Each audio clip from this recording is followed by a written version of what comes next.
The Senate Labor Committee is called to order. I want to welcome everyone today. We're going to be hearing our Omnibus budget bill, followed by our policy bill today. And I will note that today is Thursday, April 10th, and we are starting at about 12:41 or so. First of all,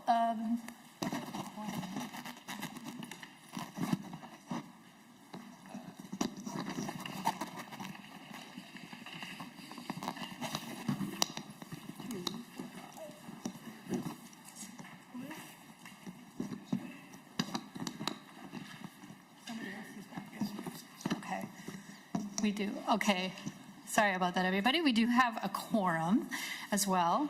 To start off, I have the A3 amendment that I would like to move to add to Senate File 2373, which is the chair's proposed budget for the Labor Committee.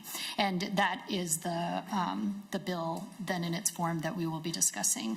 All in favor of adoption of the A3 amendment, please say aye. Aye. Any opposed? All right, the A3 is adopted. Okay, thank you. Is it ready?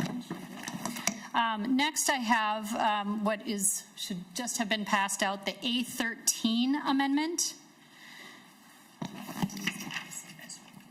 Okay. Do you want to? Okay. The A13 amendment makes just some technical and clarifying changes to the bill, and we'll just have our wonderful staff just walk through it real quick.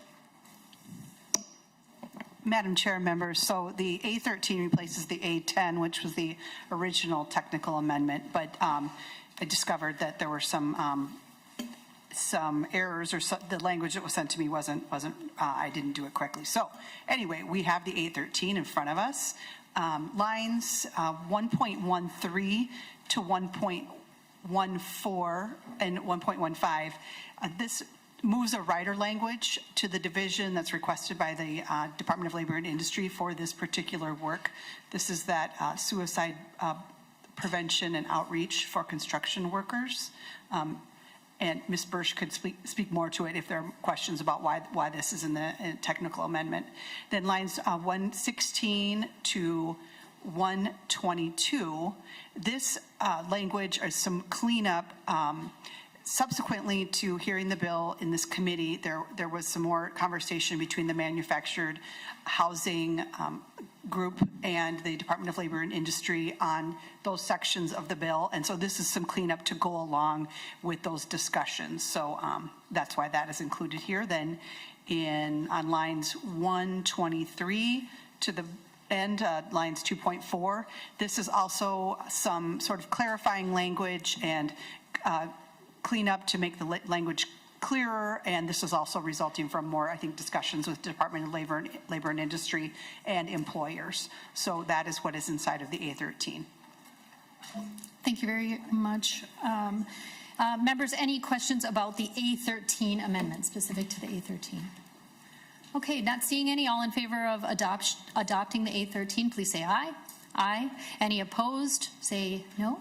All right, the A13 is adopted. Now on to the bill as amended. I'm not going to summarize the bill proposal in the interest of time, and I'm going to defer that to the nonpartisan walkthrough. I'll just say that I am very grateful for all of the work that the Commissioner and the staff at the Department of Labor and Industry, along with all of the various stakeholders, have done and continue to do to reach such a well-supported agreement on the construction code fee alignment. I understand that the bill before us reflects a near agreement on the manufactured homes portion of the proposal, and that work continues to finalize that language. I am excited to support the department's proposal to make our rest break laws clear and enforceable for all Minnesota's workers. This proposal, I believe, is important and is long overdue. Since our last hearing, the Labor Committee's target was adjusted to allow us to fund Senator Seeberger's bill to address construction worker mental health initiatives. So thanks to Majority Leader Murphy, Minority Leader Johnson, and our Minority Lead Dornick for co-authoring that provision with me as well. Thanks also to Senator Kupak and Senator Dornick for leading the work to reach agreement on the broadband modifications in Senate File 908. We have included them in this proposal simply to dual track them in case floor session time runs short. With that, I will ask for your support, and I will turn it over to our nonpartisan staff to walk through the bill. Thank you. Thank you, Madam Chair. Members, my colleague, Ms. Doyle-Fontaine, and I are going to walk you through the A3 amendment to Senate File 2373, which is the Chair's 2025 budget recommendations for the Labor Committee.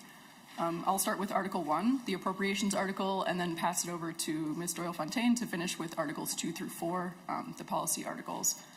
So, members, in your packets, you should have a spreadsheet titled Chair's 2025 budget recommendations in the upper left-hand corner. This spreadsheet documents the appropriations for every line item in Article 1 of the A3. And as a reminder, all dollars are in thousands. So lines 1 through 40 of the spreadsheet show a high-level summary of expenses and revenues by fund for the Department of Labor and Industry, the Bureau of Mediation Services, and the Workers' Compensation Court of Appeals.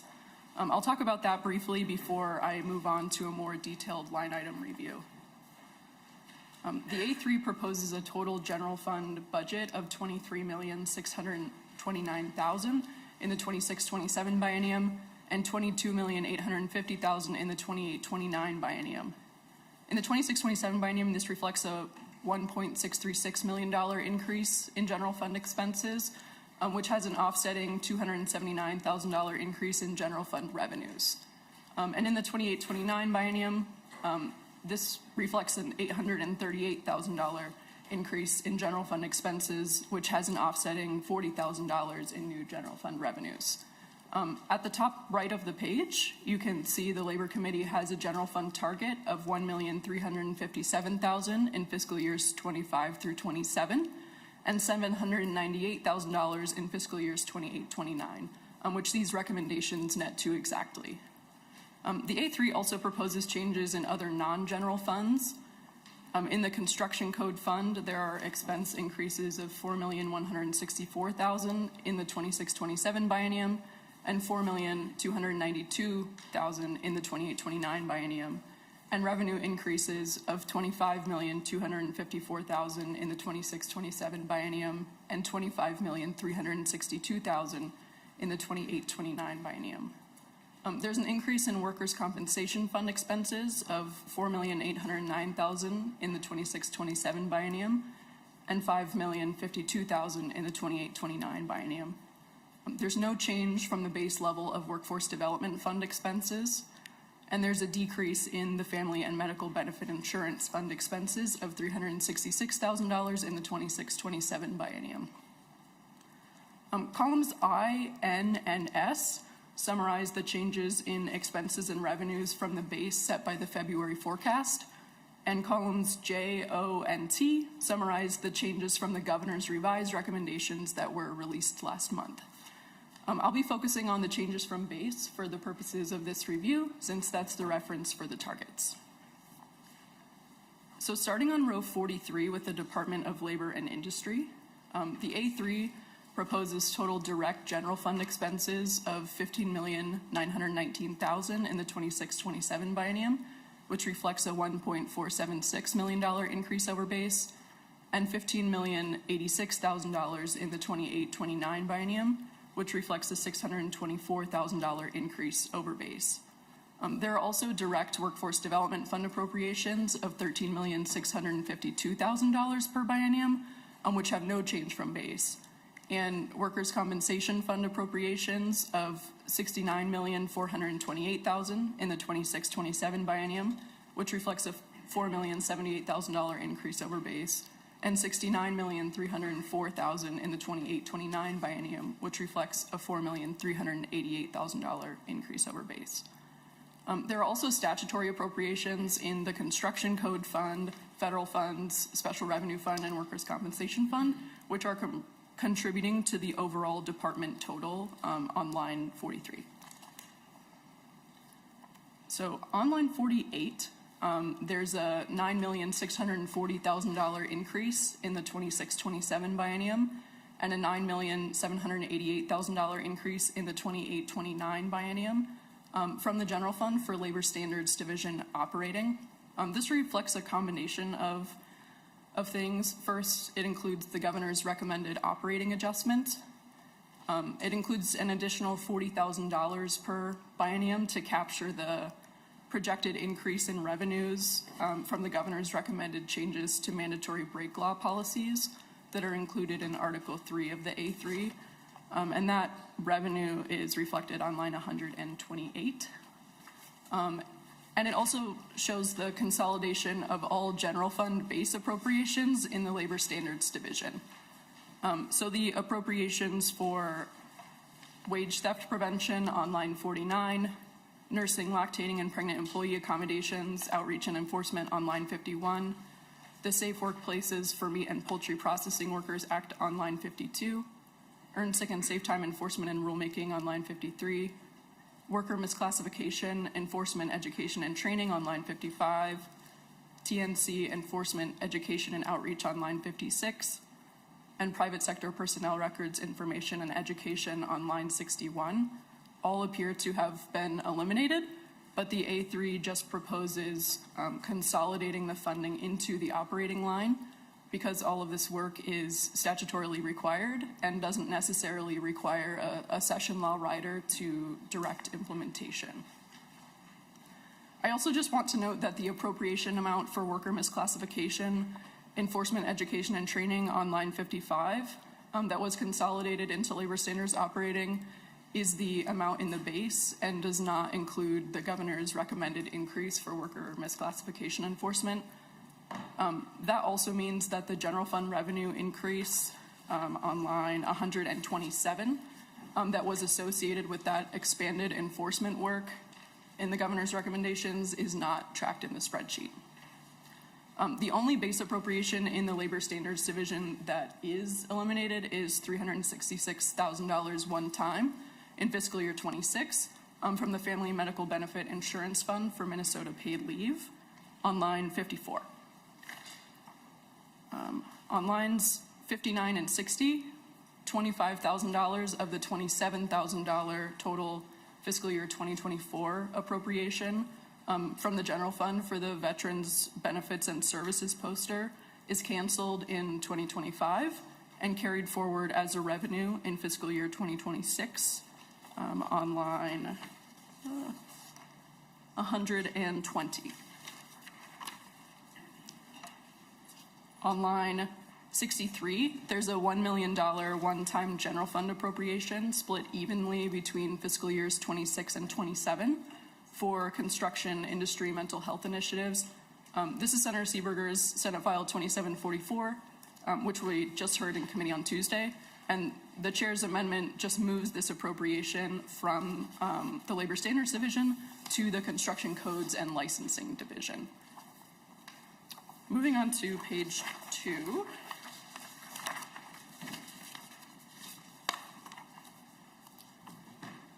On line 66, there's a $4,078,000 increase in the 2026-27 biennium and a $4,388,000 increase in the 28-29 biennium from the Workers' Compensation Fund for Workers' Compensation Division operating. These are the operating adjustments that were recommended by the governor for this division.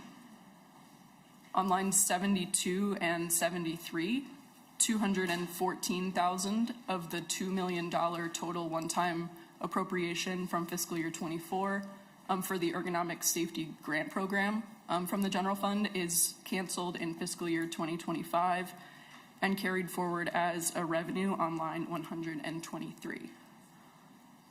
These are not changes from base, but I also just want to note that the A3 does not include the consolidation of the dual training pipeline program and dual training competency standards workforce development appropriations on lines 76 and 80, the one-time $7 million Workforce Development Fund appropriation for a new statewide registered teacher apprenticeship program on line 90, or the $1 million one-time general fund appropriation for certified worker organization grants on line 97 that were recommended by the governor. On lines 101 and 102, the authority for the $225,000 one-time general fund appropriation for the single egress stairway apartment building report from fiscal year 2025 is extended for one additional year through fiscal year 26. And this extension was included in the governor's recommendations as well.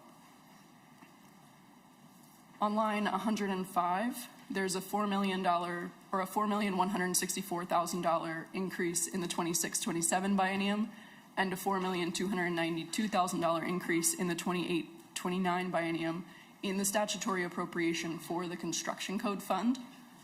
This corresponds to an estimated construction code fund revenue increase of $25,254,000 in the 26-27 biennium and $25,362,000 in the 28-29 biennium on line 26. These are the results of a proposed construction codes and licensing division fee adjustment that's included in Article 2 of the A3, but these the estimates in the spreadsheet are associated with the governor's proposed fee adjustment. Even though some of the language in Article 2 has been modified from the governor's proposal, a new fiscal note has been requested for the updated language in the A3, so that's in process, and those numbers will eventually replace what's here. Moving on to the Workers' Compensation Court of Appeals, on line 110, the A3 proposes total workers' compensation fund appropriations of $5,857,000 in the 26-27 biennium, which reflects a $731,000 increase over base, and $5,790,000 in the 28-29 biennium, which reflects a $664,000 increase over base. These are the operating adjustments that were recommended by the governor. And last but not least, the Bureau of Mediation Services on line 113.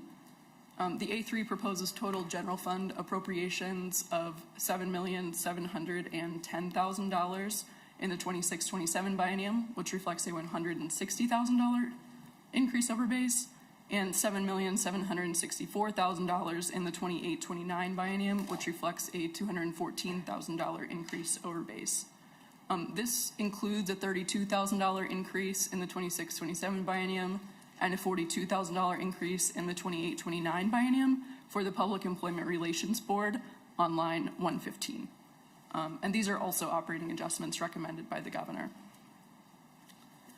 So I've already discussed these revenues kind of as I went through the expenses, so I'll move past them. And there's just one more change that I want to identify in Article 1 of the A3 amendment itself that was not reflected in the spreadsheet. And that's just at the bottom of page 3, going on to page 4. A reporting requirement has been added to the helmets to hard hats appropriation, and that comes from Senator Kupek's Senate File 1756 as amended. That concludes my review of the spreadsheet and Article 1 of the A3, and I'm happy to answer any questions.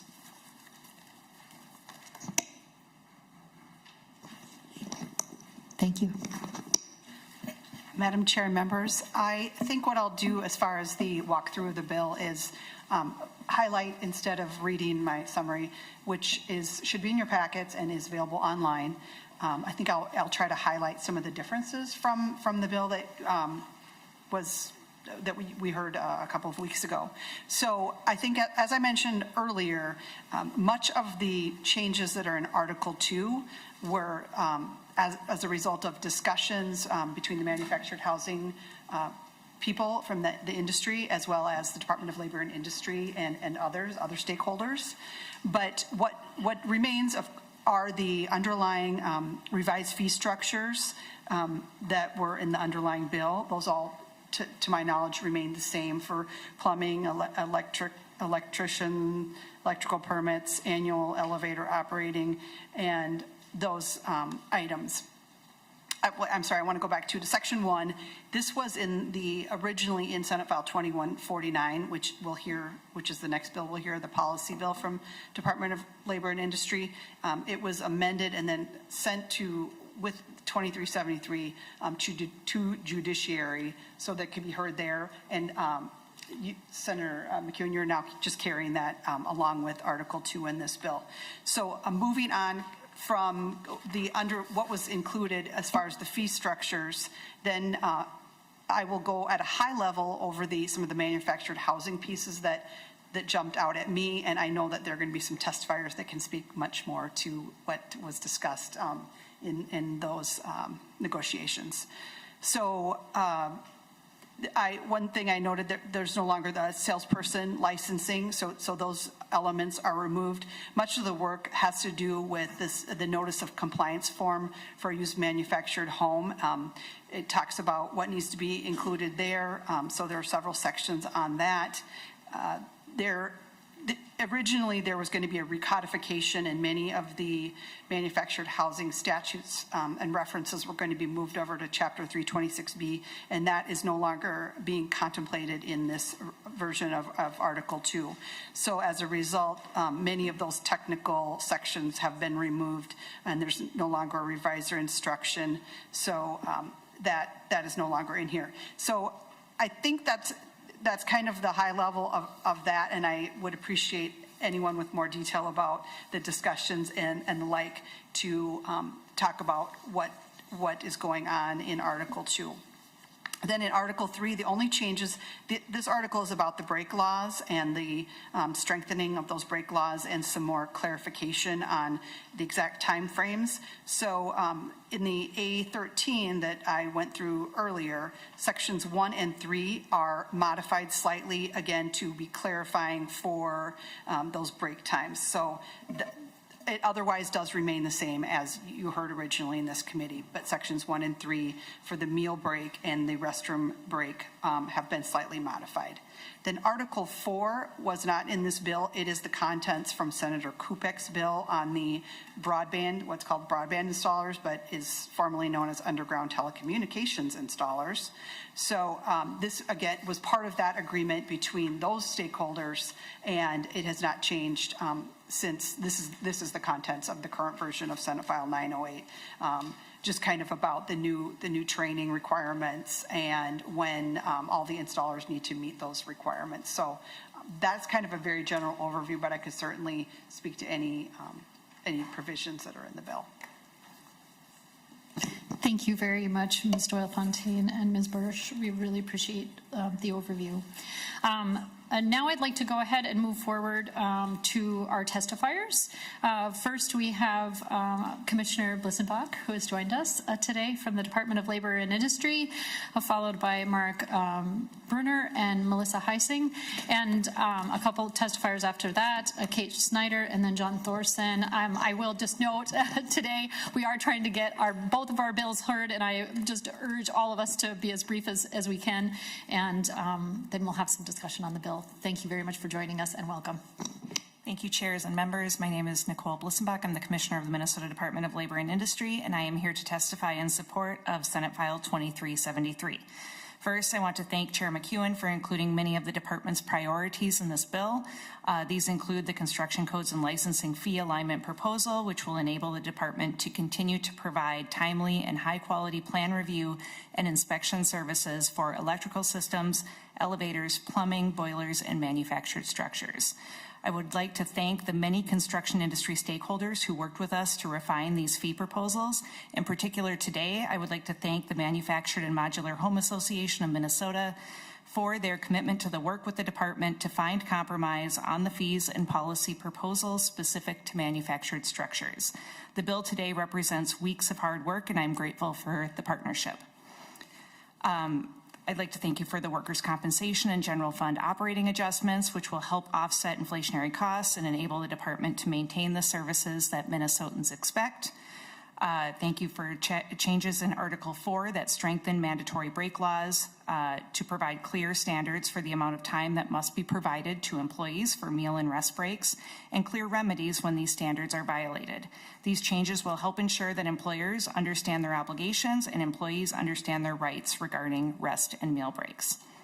Language in Article 2, Section 1 that establishes authority for DLI to apply in district court for a restraining order, for an order restraining an employer from violations of employment laws under DLI's jurisdiction. This will allow the department to take swift action to help ensure protection of workplace rights. The extension of funding for the single egress stairway apartment building report, which will provide sufficient time for the department to complete the study. I am disappointed that several of the department's priorities are not included in this bill, such as funding to establish a statewide teacher registered apprenticeship program, which would provide critical statewide infrastructure for school districts across the state to connect to consistent, high-quality teacher apprenticeship programming, creating additional pathways into education and helping to address the teacher shortage. Misclassification enforcement funding, which would help the department's enforcement of worker misclassification laws that protect workers' access to overtime, minimum wage, workers' compensation, unemployment insurance, earn sick and save time, and more as we level the playing field for law-abiding employers. And funding for grants to certified worker organizations to support them in training nursing home workers. I understand that there are fiscal pressures this year, and I am hopeful that funding for these priorities can be found as the legislative process continues. Thank you for the opportunity to testify today. Thank you very much. Next, we have Mark Brunner, and then Melissa Heising.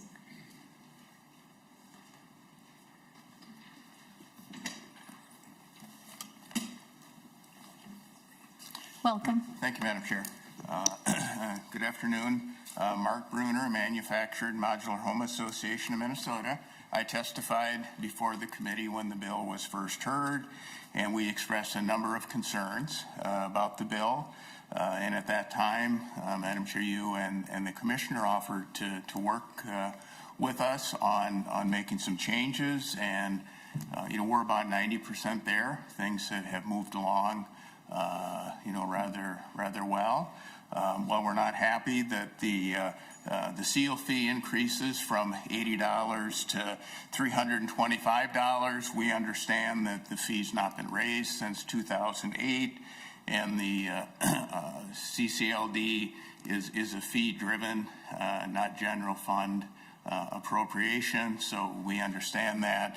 And another component to this is that the department also administers the HUD's Manufactured Home Program, and we have 4 plants that build new homes in Minnesota, and we prefer to keep that program in Minnesota rather than it being administered by HUD in Washington. So, we're pleased to make sure that stays local. Thank you. Thank you very much. Welcome. Good afternoon, Madam Chair and members of the committee. My name is Melissa Heising, and I'm Legislative Director at Minnesota AFL-CIO. We want to express our support for the provisions updating break laws to ensure workers get the breaks they need and provide a clear standard that both employers and employees can understand. We also want to, we want to express our disappointment that funding provisions to combat worker misclassification fraud were not included in the DE amendment, and we hope these can be incorporated in the future. We're grateful for this committee's support for legislation enacted last year that strengthened and streamlined enforcement of misclassification laws and created the Intergovernmental Misclassification Enforcement Partnership to coordinate enforcement among agencies. To carry out the duties in the updated statute, the governor's budget for DLI included 2.5 FTEs. These resources are needed to conduct outreach, handle an uptick in misclassification complaints, and conduct complex investigations. These positions are projected to bring in additional penalty revenue of $90,000 a year. We also support funding for an annual report on misclassification that would estimate the prevalence of misclassification by industry and the cost to workers, law-abiding employers, and taxpayers. This will help inform enforcement efforts and provide important metrics to policymakers. We appreciate the work of this committee and are committed to working with you to find ways to fund the important work of combating misclassification fraud. Thank you. Thank you. Welcome. Madam Chair and members, my name is Caitlin Snyder. I'm a lobbyist with Education Minnesota. I am here today to express deep disappointment with the lack of funding for the statewide teacher apprenticeship program that Governor Walz included in his budget proposal. Education Minnesota represents 84,000 educators across the state. This is about 1 out of 3 union members in Minnesota. All we are asking for is the same sort of program and investment that other unions receive. Our members' top priority are pay, pensions, and health care. Creating a statewide teacher apprenticeship program would help with all 3 goals, as our education support professionals, who are often paid starting wages of $13 an hour, would have access to better pay, better pensions, and better health care plans as a teacher. 9 out of 10 schools have a staffing shortage, which affects schools in greater Minnesota more dramatically. And so taking a statewide approach with an organization like Education Minnesota that is represented in all 2,000 school buildings across the state just makes sense. The more prepared a teacher is, the more likely they are to be retained by the school. Training education support professionals to be teachers helps our schools, our educators, and our local economy. The governor's proposal would fund a partnership between several organizations, including Black Men Teach, CDF Freedom Schools, St. Corey, Kitty Anderson Youth Science Center, and Education Minnesota. Under this proposal, we will facilitate a joint apprenticeship training committee, a nonprofit outside of Education Minnesota that will be the oversight of the apprenticeship program. A committee that by law must be 50% employees and 50% employers. Funding will be in part to support the creation and staffing of this entity, but the majority of the funding goes directly to districts, apprentices, and teachers to operate their apprenticeship program. There are 3 professions federally barred from overtime: doctors, lawyers, and teachers. Today's lack of inclusion of teacher apprenticeship continues a long American tradition of treating educators as something separate and distinct from our union colleagues. Sometimes it feels like we are pushing back against this narrative. We have fought hard to gain unemployment benefits for our hourly school workers so that they can access unemployment benefits on their off season, the same benefit that construction workers and miners have access to when they are laid off through no fault of their own. But progress is slow and under attack. This morning, several of your colleagues voted to remove that right from the education bill, although they were unsuccessful. We will continue to defend against attacks on our ESPs, who deserve respect for their contribution to the care and education of our students. Educators are workers. Care work is real work. Our members deserve the same protections and on-the-job training programs as other unions. Thank you. Thank you very much, Ms. Snyder. Welcome. Good afternoon, Madam Chair, members. John Thorson from Lyuna, Minnesota, and North Dakota. Very quickly, want to express our support for the operating adjustments in DLI that are in the bill. On behalf of my Lyuna and my colleagues in the building trades, express our gratitude for Helmets to Hard Hats, Building Strong Communities, and the Operating Engineers High School Pathways Program being included in the bill. On broadband and Senate File 908, want to express our thanks first for the work you, Madam Chair, did to bring safety standards in this space, and the hard work and patience and fortitude of you, Chair Putnam, Senator Kupek, and Senator Dornink in bringing folks together and coming up with a better way to implement that bill. We've all agreed to belt and suspenders approach is the way to go forward with this, so I'd like to reiterate our support for this moving as a standalone bill, as well as that July 1 deadline is bearing down, and we're happy to be helpful and grateful that it's in both places. And then finally, deep gratitude for the inclusion of Senate File 2744, the mental health and suicide prevention initiatives in the construction industry. I want to thank Senator Seeberger, Leaders Murphy and Johnson, Senator Dornink, and you for signing on to the bill. This is something I am most hopeful for this session, is resources being put into addressing something that afflicts a lot of society but has specific stressors in this industry. I'm grateful for the commissioner's commitment, the employer's commitment, to going forward with this, and the assistance that will be coming from the Department of Health and Department of Ag, so we can learn from how they've approached this too with farmers. Thank you very much. Thank you very much. All right, that concludes our testimony for Senate File 2373 as amended. And we'll go ahead and move to member discussion, questions, any amendments? Senator Dornick. Thank you, Madam Chair. Yeah, I'd like to offer the A4, I believe it is. Very good. Senator Dornick offers the A4 amendment. While we're getting that amendment passed out, would you like to speak to the amendment, Senator? Thank you, Madam Chair. Yeah, this is just a Senate File 310 we heard in the committee earlier. It actually has a history. Last year it was passed out of this committee. It's a exemption for their second safe time. All it is doing is allowing a 5-employee or less exemptions for the agriculture. Again, this is just for agriculture. It was passed out of here last year and made it to the conference committee.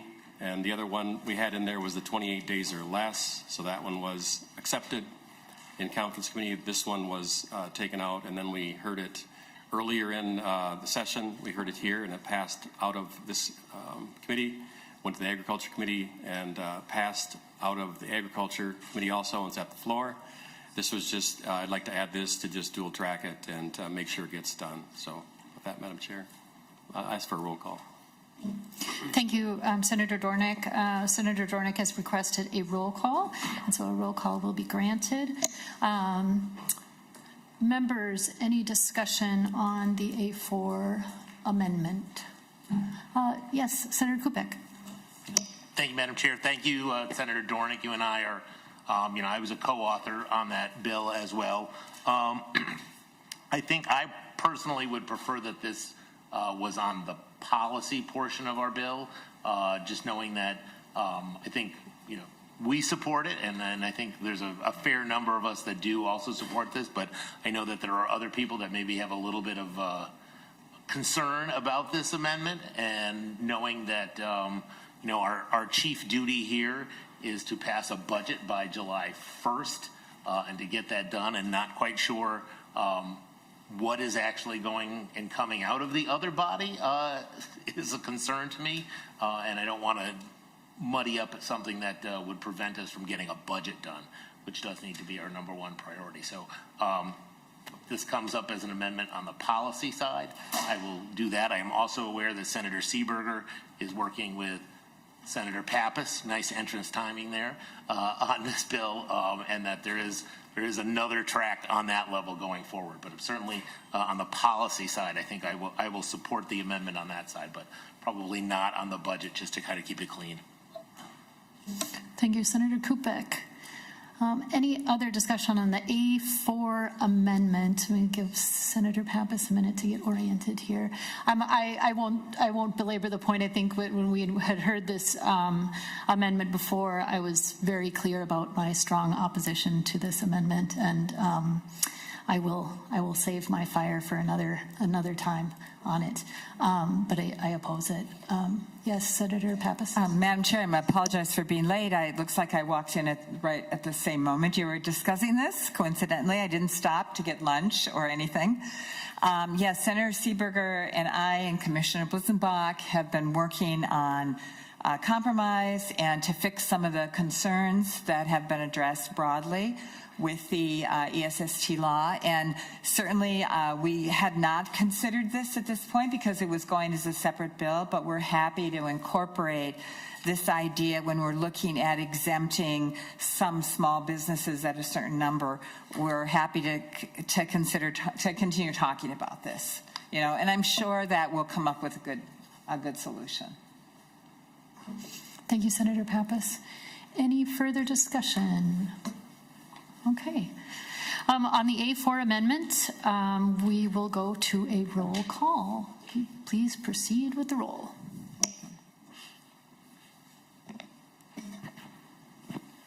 Chair McEwen? No. Vice Chair Dornick? Yes. Pardon me, I mean Ranking Member Dornick. Vice Chair Hochschild? Senator Gruenhagen? Senator Kupek? Senator Litsky? Senator Marty? Senator Umu Verbatim? No. Senator Pappas? No. Senator Wiesenberg?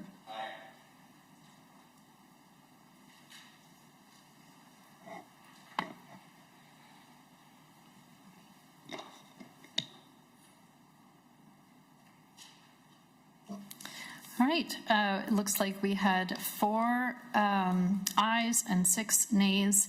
The A4 amendment does not pass. Members, further discussion, other amendments? Senator Dornick? Madam Chair, I'd like to offer the A11 amendment. The A11, did you say? 11. Okay. While the Senator Dornick is offering the A11 amendment, while it's being passed out, to your amendment, Senator. Well, this just speaks to the break law, Article 3. And what I remember when we had the testimony is that they wanted to get this in statute of 15 minutes, and I agree with that. And it's be very disappointing for those contractors that don't, or people that don't give breaks. I've been in the trades for 40 years, and I never ran up against anyone that didn't give me a break. But I know they're out there. I know that there's always bad actors. But again, sometimes we legislate to the minority. And so this one, I just wanted to delete the provision for the fine. So that was it. So it deletes page 37, deletes section 2, and page 38 deletes section 5. So just the fines. Thank you, Senator Dornick. Members, any discussion or questions for Senator Dornick about the A11 amendment? Senator Marty. Madam Chair, Senator Dornick, I guess I've seen some employees who have been denied this, and I actually think some enforcement would be very helpful. Thank you, Senator. Further discussion? Yes, Senator Pappas. Oh, I didn't hear her say Pappas. Madam Chair, I think that if you have a requirement without any kind of consequences, this kind of thing can be meaningless. And I do know the way the department works, and it's been very traditional with a lot of our state agencies is they do send out a lot of warning letters ahead of time and give people, a lot of businesses, a lot of opportunity to understand what the law is, to kind of rectify it before they get to the extreme moment when they have to assess a penalty. So I'll be opposing this, but I just wanted to reassure Senator Dornick that I think with the department does work with a lot of these businesses. Thank you, Senator Pappas. Members, any further discussion? Thank you for offering the amendment, Senator. I understand the perspective, but I agree with Senator Marty and also concur with what Senator Pappas has said and just have a lot of trust and a knowledge that the department works really well with businesses to try to help them correct if there is a problem before kind of bringing down the hammer or any kind of fines or punishments. And I also would note just that the enumeration of these break laws here, this is so well known and accepted. I mean, even as a teenager when I was working at the William A. Irvin as a tour guide when I was 17, they were very good about giving us our 15-minute breaks and making sure we had our half-hour lunch hour. So this is really common stuff, and if people are breaking this, I think it definitely does warrant a consequence if it comes to that, if it has to come to that. So I do oppose it, but I thank you for offering it. Any other comments? All right. Anything further, Senator Dornick? Okay. To the A11 amendment, all in favor, please say aye. Aye. All opposed, say no. No. No. All right. I voted twice. Sorry. I was distracted. Maybe we'll do it again for clarity. For clarity's sake, on the A11 amendment, all in favor, please say aye. Aye. All opposed, say no. No. The A11 amendment does not pass. Senator Dornick. Madam Chair, I was wondering if Commissioner Blisebach would come up. I have a question. Sure.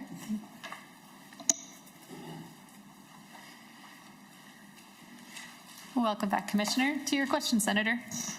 Thank you, Commissioner.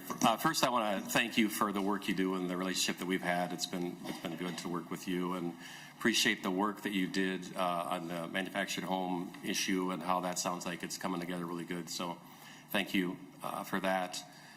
Just on the this break law, how is this going to work as far as, I suppose it works like others, but can you just run us through kind of if somebody calls and what the process is for enforcing some of the things that you guys do? That would be, I think, good for all of us to hear that.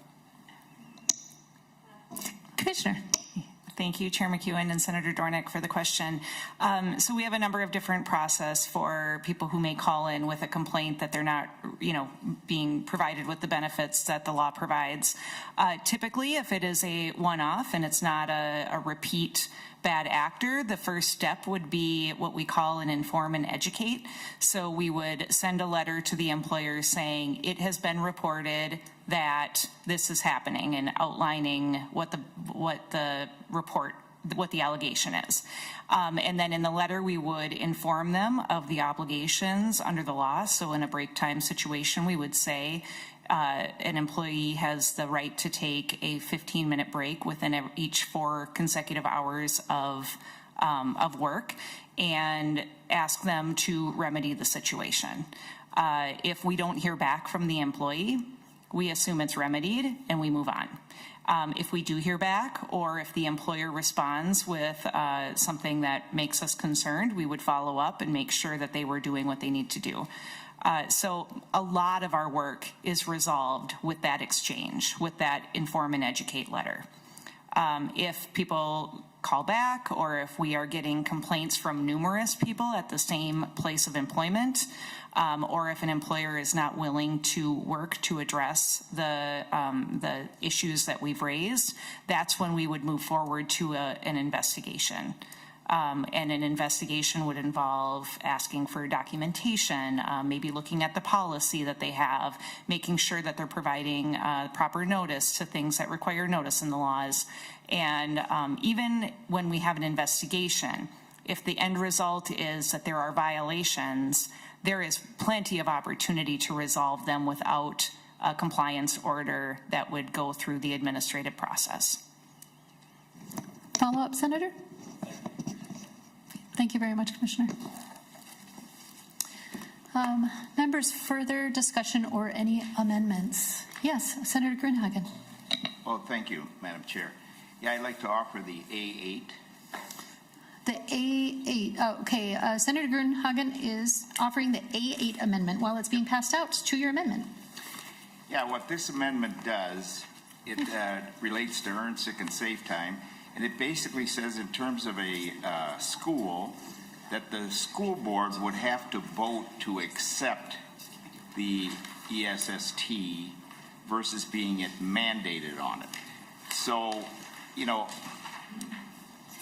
I was chief negotiator when I was on the school board for 6 years, and things like this, we wouldn't want mandated, we want negotiated, whether it's between a private employer or a school district. Now, I've talked to my superintendents.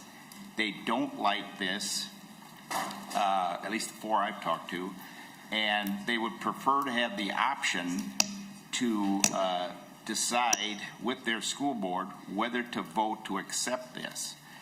And, members, I'll just say, and I've given this example before, but, repetition is the key to learning. The thing is, we need government to be a referee, but we don't need government in a football game, the referee inside the huddle calling the plays. And unfortunately, in Minnesota here, we tend to want to get into the huddle, into the industries, and call the plays. Now, 9 times out of 10, you're going to do more damage than good when you do that.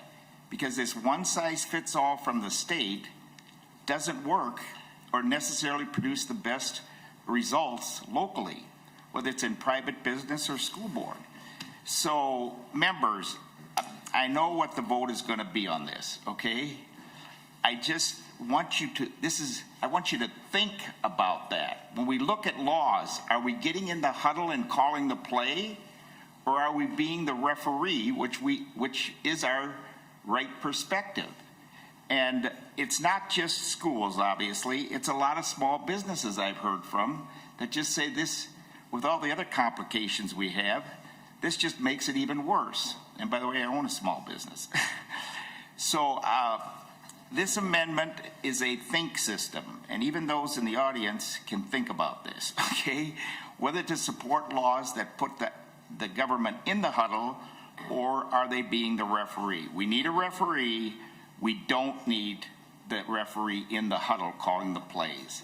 So, Madam Chair, because I know what the result is on this, I appreciate the opportunity to offer it, and I just ask you to consider it as you move forward to give some relief, not only to school districts, which are suffering under the mandates that we passed here the last few years and have to cut teachers and a number of other critical services just to try to meet their budget, and also to give some relief to small businesses, to give them a little bit of flexibility, whether on the farm or on the private sector, because it is starting to get overwhelming out there. So with that, I'll withdraw that amendment. Thank you, Senator. Senator Grunhagen withdraws the A8 amendment. Members, any further discussion or amendments? Okay. Senator Dornick. Thank you, Madam Chair. I just wanted to, just my closing thought, just thank you for the bill.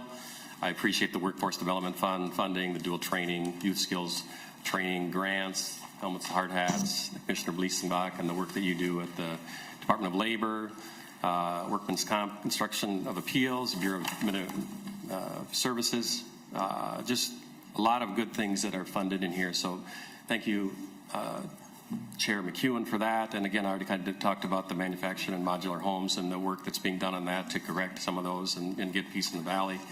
Appreciate the Senate File 908 COOPEX bill, the one that we've worked on, and I'm hoping that it'll just be passed off the floor because I know it's sitting on the floor. And just the other things that are in there. So again, thanks for the work that you did on this bill. And with that, that's all I have. Thank you.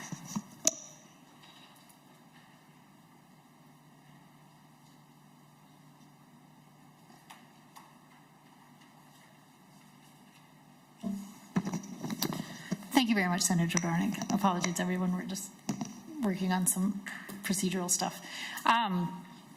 I'll just add my final thoughts as well, too. I just want to say thank you again to everyone who's contributed to the work on this bill. I also wanted to just make a couple of comments for some of the items that we were not able to include in this bill, in particular the statewide teacher's apprenticeship, and some other provisions that we weren't able to include because of the limitations of the target that we were given. I'm with you 110%, and you have my word that as we continue forward, we will be seeking every opportunity we can to try and broaden what we're able to do. You also have my personal pledge that I will continue working to make sure that we build more and more consensus around appropriately taxing the top 1%, who now in Minnesota own about 1/3 of the wealth of our state, and the wealthiest corporations who need to pay their fair share so that we can have all the things that we need. So until that happens, we continue to have to compete for very limited amounts of funding. And so my apologies to those people whose very worthy projects and bills were not included in this budget.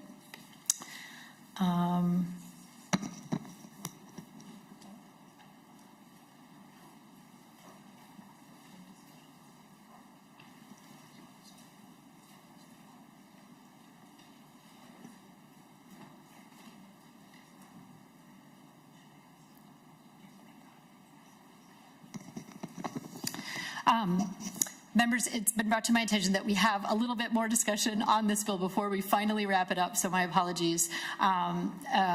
Senator Umar Verbatim, do you have something? My apologies that we didn't catch this earlier.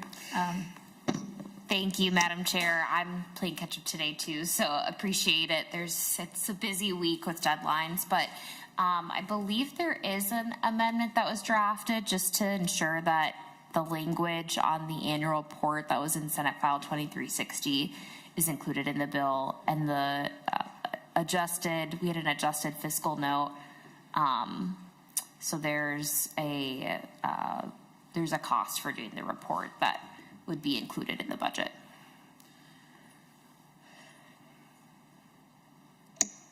And Madam Chair, it is going to be the A12. It will be posted momentarily, and we are making copies. I apologize for not having paper copies. I wasn't quite sure what the intent with the amendment was at the time. Thank you.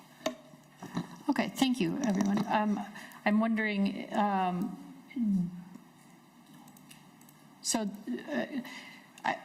want to make sure that I understand. I need to actually take a look at the amendment and make sure that I understand what it is and what it does. Could we just take a moment? Thank you.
Okay, everyone, we are going to reconvene here and continue on with our committee hearing today. My apologies, we just had to have a little discussion amongst some people about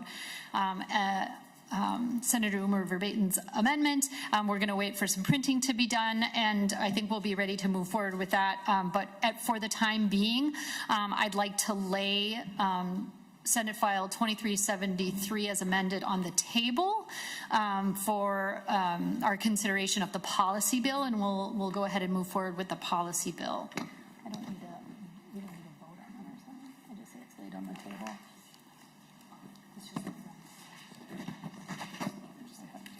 All right, so the Senate File 2373 is laid on the table, and now proceeding to Senate File 2149. All right, Senate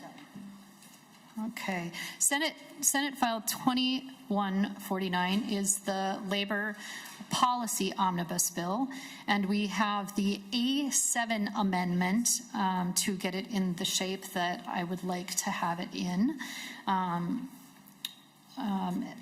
You want to do the walkthrough first, and then we can adjust. We'll go ahead and ask Ms. Doyle-Fontaine. Yeah, we'll go through, we'll do the walkthrough first, and then we'll adopt the A7. Thank you. Thank you, Madam Chair, members. So we're looking at the A7. It's got 9 sections. I'll quickly run through them. Section 1 is the salary ranges and job postings, the bill from Senator Mann, 2235. This would add an additional requirement to that job postings by employers to include whether they offer a health plan option that complies with the cost-sharing limits under the statute cited. Then sections 2 and 3 come from Senate File 1566. This is Senator Pappas's bill.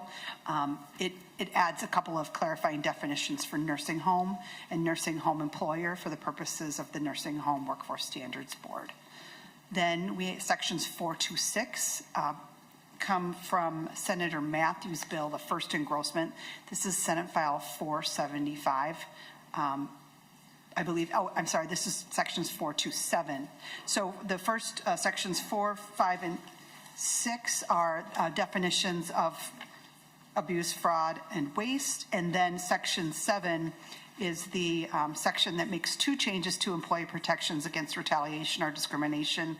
First of all, it adds it extends protections to all public employees on lines 2.29 to 2.31, and then it adds a new protection for public employees regarding reports of fraud, waste, and abuse in programs and then to the named bodies on lines 3.3 to 3.5. So that is just as it was. It went from labor to state and local to judiciary. That's where it sits right now. And House File 23 was passed and sent over. So that's the status of that one. And then sections 8 and 9 are from the underlying Senate File 2149, very largely technical, correcting reference to continuing education and the National Electrical Code. So those are just very technical, and that's all that is contained in 2149. That was the policy bill for the Department of Labor and Industry. Thank you very much. Appreciate the walkthrough. So to the A7 amendment, we're going to go ahead right to that amendment. All in favor of adopting the A7, please say aye. Aye. Any opposed? The A7 is adopted. All right. I believe that we only have one testifier for our policy bill today, and that is Commissioner Nicole Blitzenbach, if you would like to join us once again. Thank you. Thank you, Chair McEwen and members of the committee. My name is Nicole Blitzenbach. I'm the Commissioner of the Minnesota Department of Labor and Industry. Thank you for the opportunity to testify in support of Senate File 2149. I will keep this very short. Thank you, Chair McEwen, for including several DLI policy and technical items, including the technical clarifications to the definitions of nursing home and nursing home employer in the Nursing Home Workforce Standards Board law and the construction codes and licensing technical and cleanup provisions. These clarifications and technical technical cleanup proposals, assist the department in efficiently meeting our obligations and ensuring clarity for our stakeholders.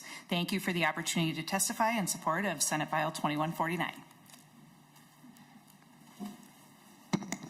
Thank you very much for your testimony. Members, to discussion and questions on Senate File 2149 as amended. Senator Dornick. I have an amendment. I'm not sure if we're working on it, but it'll be quick. Well, Okay. I can talk about it because it's the same one. Do we have a number yet, or oh, it's the same one you've already? Okay, it will have a new number. Is that okay? Yeah, because I offered the one for the. Sure. So I can- Go ahead, Senator. Thank you, Madam Chair. So then again, this is the agriculture exemption. It's on the policy. This is the policy one. And just to this amendment, how important it is for the small business owners. And this, again, is just agriculture. And I appreciate Senator Pappas and others that are working on it to get this fixed.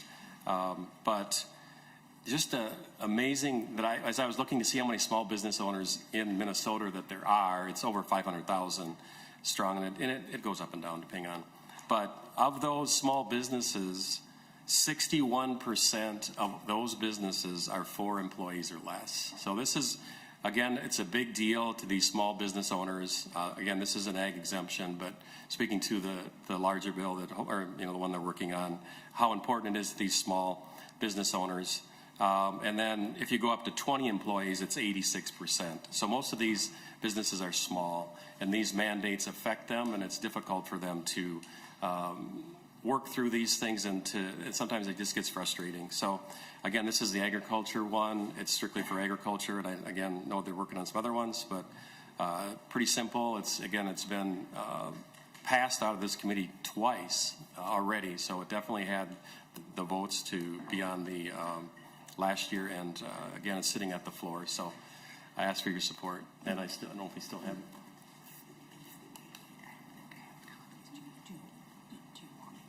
No. Madam Chair, can we just offer the A8 is what it's supposed to be? It's just.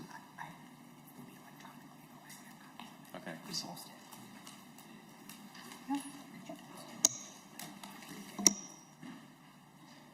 Okay, so I understand it is the A8, and it is being posted as we speak. And so it is the identical language to the amendment to the A4 that we heard earlier. Okay. Yes, Madam Chair, it said Senate file. Yeah, so we're all very familiar with it. And I have a question, Senator Dornick, for you on this that I didn't get to ask when we, how many workers would this disenfranchise from the right of earned sick and save time? Madam Chair, I remember hearing that number, but I didn't write it down because you spoke at it last time, I think, in opposition to it. So I'm sure you know the number. Normally, you'd think I was asking you a rhetorical question, but I don't have it written down. I actually wanted you to come up with a number. But I do remember that it was quite large. And I also just note that I think that, we hear these terms bandied about like mandate. These are people's rights that they have right now. So when we're talking about an amendment like this, what we're talking about is taking away thousands of Minnesotans' rights that they are enjoying right now. And that is a very serious thing in my estimation. So at the very least, I ask, as you move forward, and I anticipate this is going to pass, as you said, it's already passed this committee. But when it does, I encourage everybody who votes yes on this to know exactly who these people are, who you're taking their rights from. I would ask that of everybody. But that's my only comment. And Senator, I'll go to Senator Dornick, and then I'll go to you, Senator Greenhag, and then to Senator Pappas. Senator Dornick. Thank you, Madam Chair. I appreciate that. So my point is that these small businesses, there comes a point when they have had enough. So I want to protect the workers' jobs. And we as legislators are to be partners in employee-employer. And so that's what I try to do. I've always tried to do that. I've been on both sides. I was a union guy for 22 years. I was a small business owner for 15. I worked non-union and union. I appreciate all those contractors and people that I worked for. And then also the pressures, the stress that business owners go through day in and day out to try to make their numbers. They have to make a profit or they will not be in business. And the last person that gets paid is the owner. I know because I've done it. And sometimes there's not enough to go around. So again, I want to have jobs for these workers. And we as the government got to be careful that we don't burden them so much, or with the taxes and the different things that we do, to be careful that we don't have these unintended consequences of these business owners when they just, I'm glad I'm not a business owner anymore, because it is difficult. But thank you, Madam Chair. I ask for your support and ask for a roll call. Roll call requested. Roll call will be granted on the A8, which we will be receiving. Senator Grunhagen. Oh, thank you, Madam Chair. Yeah, I would just, 5,000 for, oh, the number's 5,000 evidently.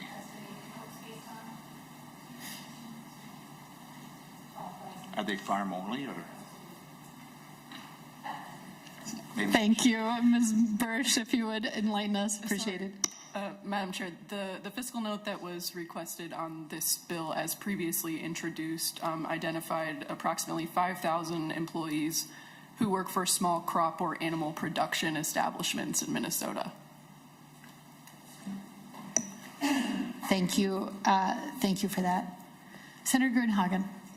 Thank you, Madam Chair.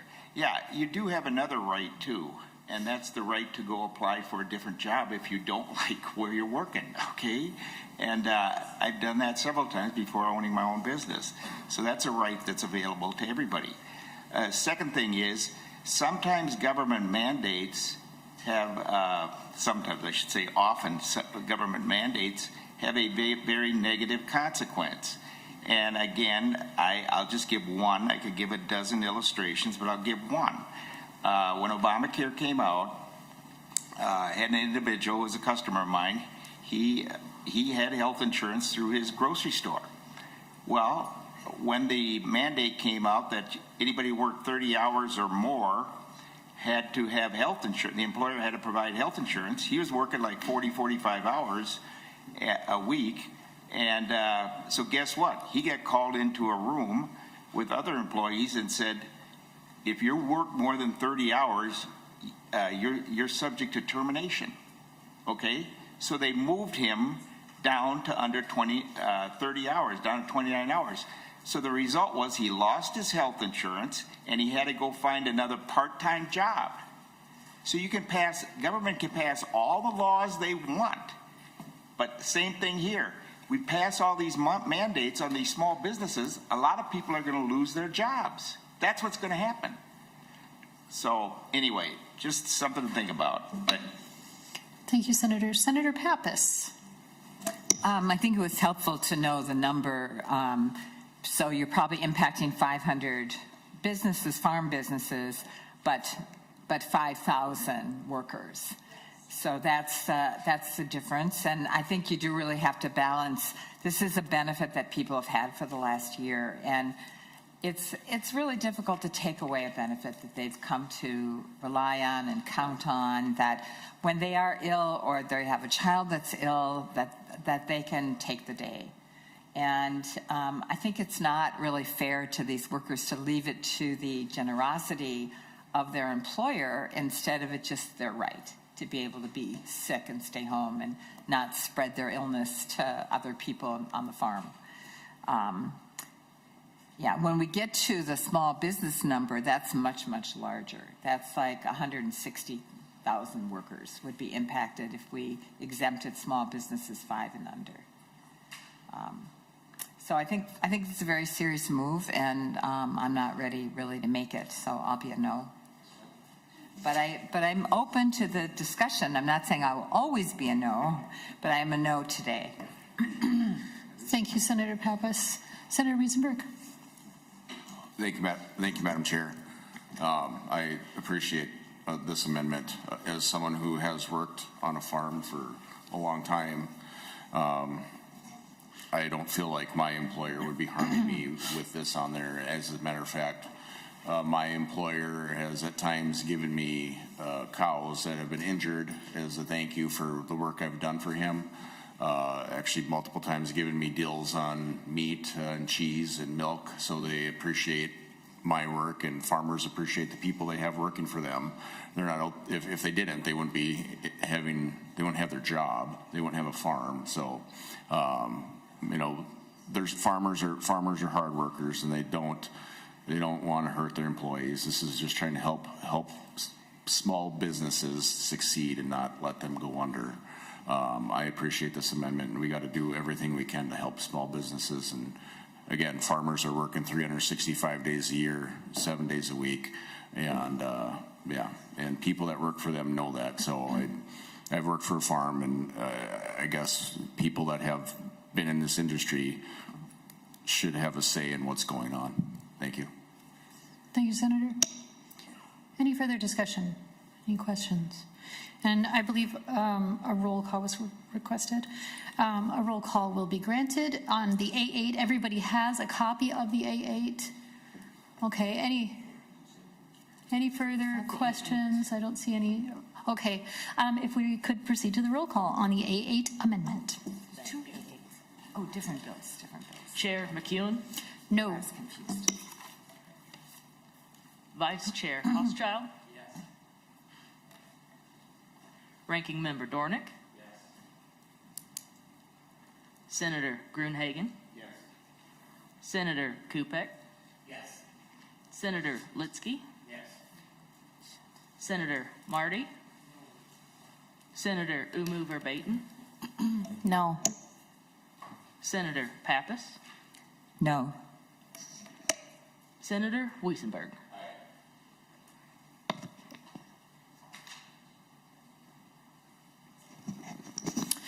All right, we have 6 yeses and 4 noes. The A8 amendment is adopted. Members, further amendments or discussion on Senate File 2149 as amended? Wow, really? Nothing? Okay. All right. Okay. Members, any final comments or thoughts that anyone would like to share before I say my final words? Okay. Yes, Senator Grunhagen. Do you want another referee explain? No, yeah, I'm not a fan of the sports analogies myself, but all right. Okay. Well, again, I want to thank everyone very much for the hard work and for all of our time and efforts that have been put into this policy bill as well. And I look forward to the continuing work and further discussion on this. And all right. Yeah. Do I have a motion that Senate File 2149 as amended shall pass? Would be for define it. Just shall pass. Yeah, shall pass. Do we have a motion? Thank you, Senator Umer Verbaeten. On that motion, all in favor, please say aye. Aye. All opposed, say no. No. Right. Senate File 2149, as amended, passes. All right. Thank you very much, everybody.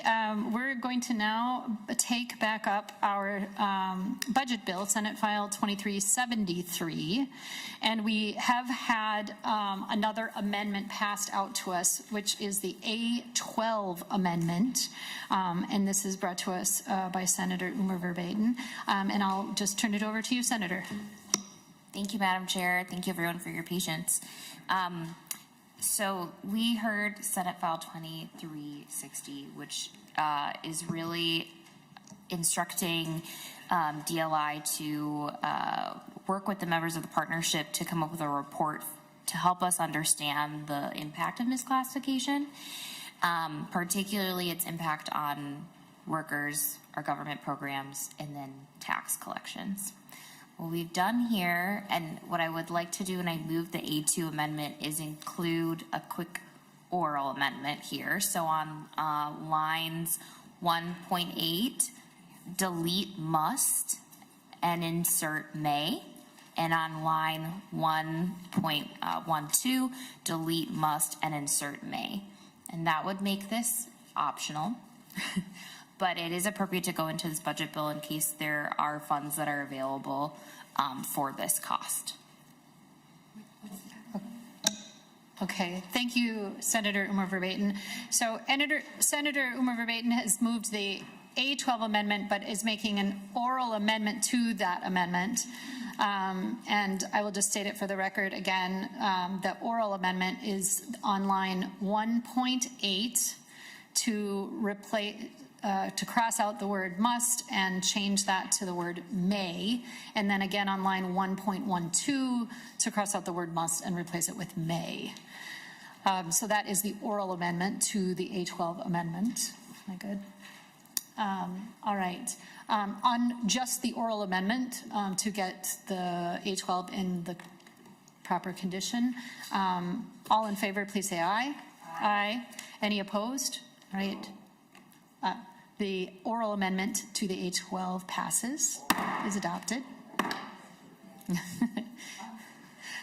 All right, and to the A12 itself, now as amended, Senator Dornick. Thank you, Madam Chair. I guess I got a couple questions for the author.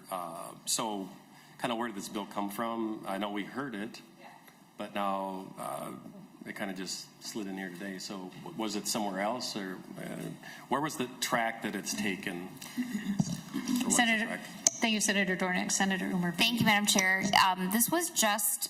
This only needed to be heard in the Labor Committee. So there is, again, the issue of misclassification is very broad and does impact, again, our collections into some government programs and the taxes that we receive.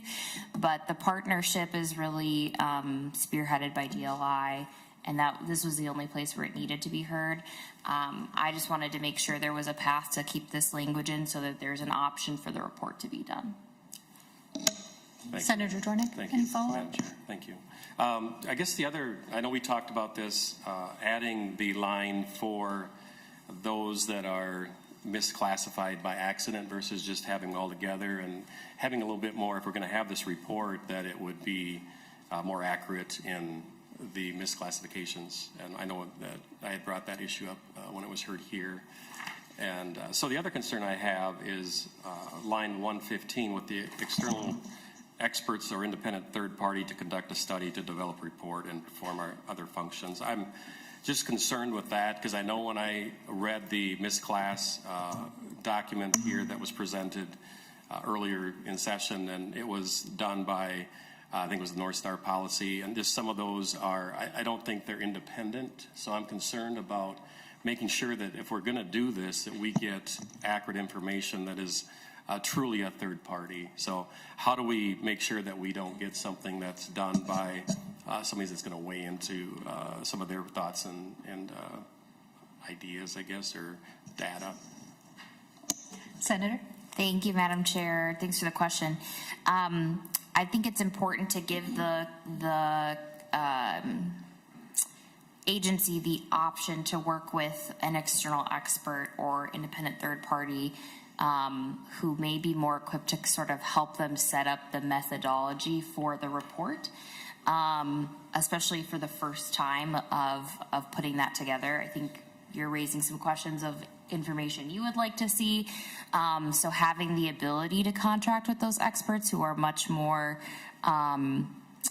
informed on misclassification and what information we would need to gather to truly measure its impact across society, I think is important. But again, it's an option for them to do that. I think it's just important to give them the option in the language. That's what it does on line 1.14. Follow-up, Senator? Yeah, thank you, Madam Chair. So I was wondering if Commissioner Blesenbach could come up and could hear some of her recommendations or thoughts. Thank you, Commissioner. Please proceed whenever you're ready. Chair McEwen and Senator Dornick. So the question is about. Thank you. Commissioner, yeah, it's just about this and how would you go about finding a third party and Are you okay with doing this? What's your thoughts on the process that gives you more work, and then it sounds like that the cost wasn't accounted for, so. Commissioner. Chair McEwen, Senator Dornick, thank you for the question. We are okay with doing the report, and in fact, I think there is benefit to doing the report if we have the proper funding. So I do appreciate the must to a may, understanding that potentially in the future there could be funding that would help support the report. But as far as potentially working with an external expert, we would have to go about using the RFP process to outline what deliverables we would be looking for. Essentially what I think, if we did decide to go that route, which makes sense because we do not have the capacity internally and the expertise to really set up the methodology that would be used in reaching these numbers.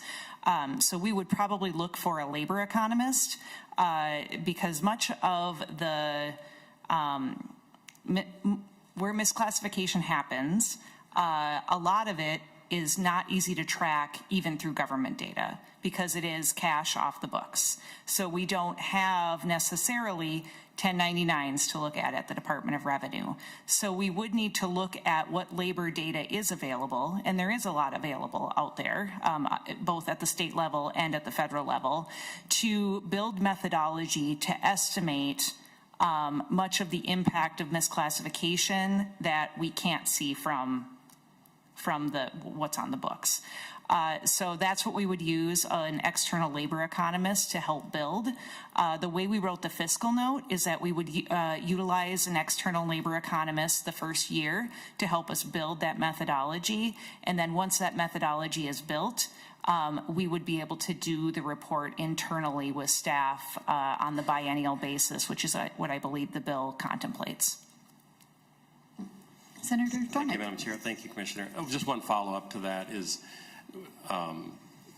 in your opinion or thoughts, would it be helpful to separate those that are done by mistake or accident and those that are clearly violators, to have two separate spots for that, so we get really accurate data for the ones that are continually abusing it, or the big violators, the one that we want to deal with?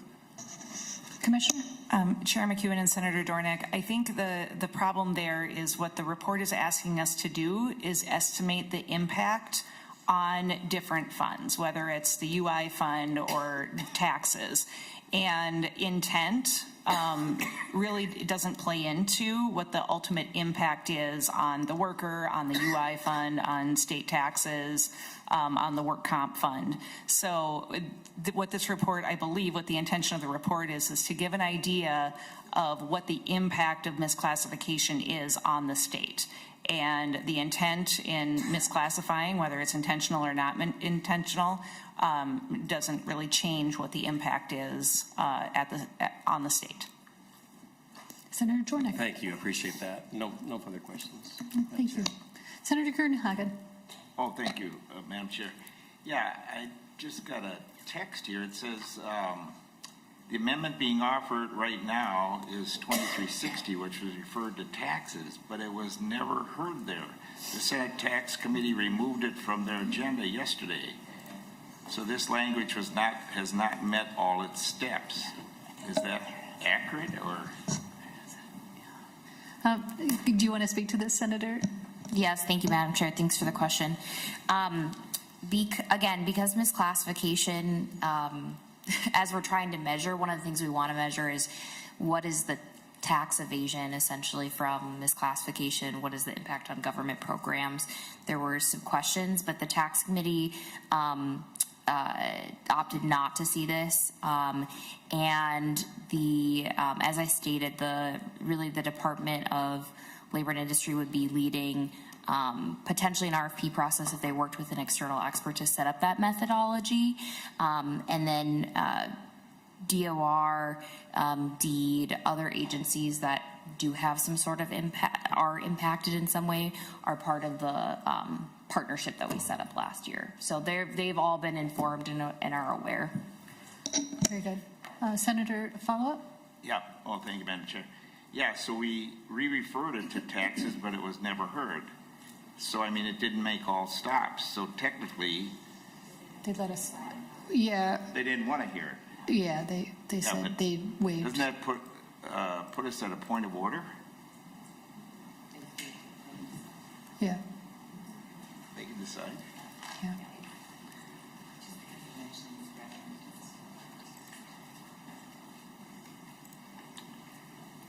Well, I'll see if I get any additional text here. Coach, come on in. All right. Anybody else have any comments, questions for Senator Umer Verbatim or for myself on the A12 amendment as amended? Okay. Seeing no further comments or discussion on the A12 as amended, Senator Umer Verbatim moves that the A12 amendment as amended be adopted. All in favor, please say aye. Aye. All opposed, say no. No. The A12 is adopted. As amended is adopted. Thank you. All right. Thank you very much, everybody. I believe that does conclude. I'm sorry? Yeah. I know. I concludes our amendments. Okay. It concludes our discussion. It concludes any amendments, unless there's any other last-minute amendments that we need to consider. Okay. Well, I mean, we could go into tonight if we want to, but I think everybody's ready to wrap up. All right. Well, thank you, everyone, very much. Really appreciate all of the work. And I'm going to save all of my thank yous for all of the people who really put in so much work. And but I do especially want to say a thank you to our fiscal analyst, Ms. Bursch, who really went above and beyond to get us here today, ready to hear this bill, and as well as our counsel, Ms. Doyle-Fontaine, who is amazing and has always rallied for everyone to make sure that things are ready to go and to help us procedurally. So, and as well as Hannah France and Cherie Spear as well for their tireless work to help us get the bill prepared today and ready. So thank you sincerely very much for that. And I'll save, as I said, all the rest of my thank yous to all of our committee for when we move on to our the next phase in the floor. But I'm very grateful for everybody's work, for all of the robust, good discussion that we have in this committee, and for all of the contributions that everybody brings to it. And of course, to all of the staff and professionals at the Department of Labor and Industry, the Bureau of Mediation Services, all of the people that work in workers' compensation. It's a real honor to be the chair of this committee and to hear from all of the people and see all this work come together in these bills. So with that, do we have a motion that Senate File 2373 as amended be recommended to pass? Senator Marty makes that motion. That Senate File 2373 as amended be recommended to pass and re-referred to Finance. Thank you. All in favor, please say aye. Aye. All opposed, say no. All right, the motion passes. Thank you very much, everyone, for your hard work. Appreciate it. Chair? Yes, Senator Pappas. Madam Chair, I just really want to thank you for the excellent job you've done in chairing this committee and how civil and respectful you've been to everyone on the committee, plus all of our visitors. Thank you. Thank you very much, Senator Pappas. All right. Thank you to all of our testifiers and everyone. With that, we will see you soon. The Senate Labor Committee I really want to thank Senator Grunhagen,